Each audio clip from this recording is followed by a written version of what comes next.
pessoal! O tema da nossa aula de hoje é sobre o Muro de Berlim.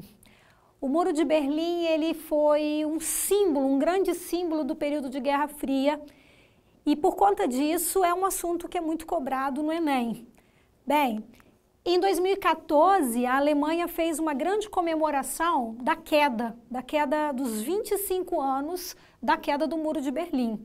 Essa comemoração fez com que tanto o que a gente chamava de lado oriental, lado ocidental, repensasse todo um momento muito forte que foi desde a construção até a derrubada desse muro. Bem, mas para a gente poder entender um pouco sobre isso, e esse ano completa, 2016, completa 55 anos da construção do Muro de Berlim, nós precisamos entender um pouquinho da história.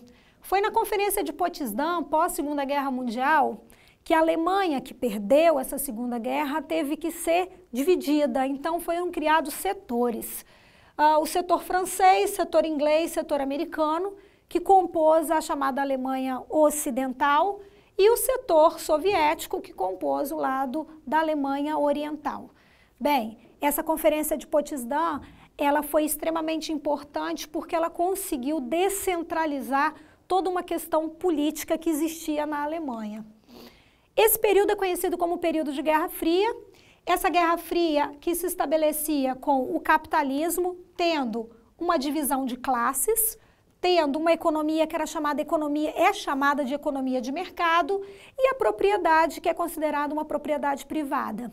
Bem, já o socialismo era uma sociedade considerada igualitária, a economia é chamada de economia planificada, e a propriedade era considerada as propriedades estatais ou também propriedades coletivas.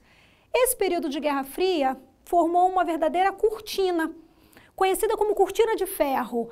É uma cortina ilusória, né? Não era física, mas politicamente ela era muito forte, então ela dividia claramente a Europa oriental, socialista, de economia planificada, e a Europa ocidental, capitalista, de economia de mercado.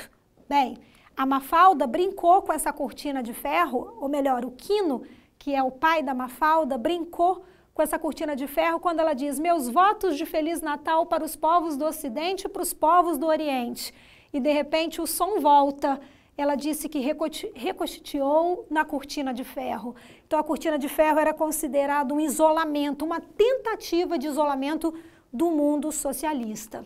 Bem, a conjuntura da época fez com que fosse necessária a construção de um muro. A Alemanha Oriental levantou um muro para que a população da Alemanha Oriental não ficasse vendo a evolução da Alemanha Ocidental, a evolução do capitalismo. O capitalismo crescia muito rápido, a Alemanha Ocidental passava a ter uma tecnologia maior, uma evolução maior, que a Alemanha Oriental não conseguia ver. Então, para tentar isolar a Alemanha Oriental, foi construído um muro, dia 13 de agosto de 1961. Muitos dizem que o muro foi levantado do dia para a noite. Do dia para a noite foi o isolamento e esse muro foi colocado. Bem, a construção do muro, e esse muro isolou, mas esse socialismo não se aguentou. O socialismo não se aguentou porque ele adotou posturas que gerou o seu próprio desmantelamento. Bem, quais foram essas posturas?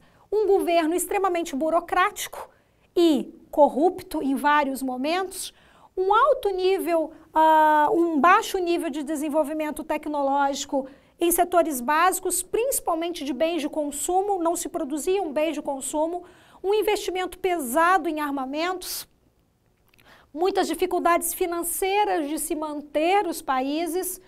A população soviética, ela estava na busca, ela queria essa democracia de volta.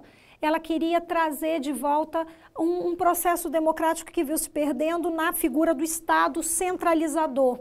E aí o socialismo começa a se desmantelar, década de 80, governo de Mikhail Gorbachev, tentativa de salvar o socialismo, a glasnost, a perestroika, mas infelizmente esse socialismo não consegue se manter e um dos maiores símbolos desse desmantelamento do socialismo foi a queda do Muro de Berlim. A queda do Muro de Berlim, o povo foi para a rua com marretas e derrubaram o muro. derrubaram esse muro em 1989. E aí é como se o grande símbolo do socialismo estivesse caindo, estivesse morrendo. Bem, o Enem fala de Guerra Fria em vários momentos. Eu trouxe uma questão. Do ponto de vista geopolítico, a Guerra Fria dividiu a Europa em dois blocos.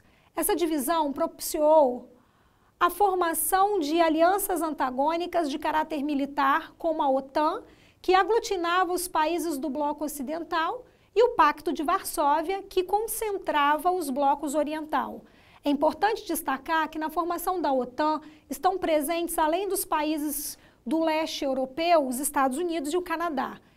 Essa divisão histórica atingiu igualmente os âmbitos político e econômico que se refletiam pela opção entre os modelos capitalistas e socialistas. Essa divisão europeia ficou conhecida como letra A, Cortina de Ferro, B, Muro de Berlim, C, União Europeia, D, Convenção de Ração e letra E, Conferência de Estocolmo. Bem, como nós falamos na aula, o grande símbolo aí foi a Cortina de Ferro. Essa Cortina de Ferro que praticamente isolava essa Europa oriental da Europa ocidental. Até a próxima.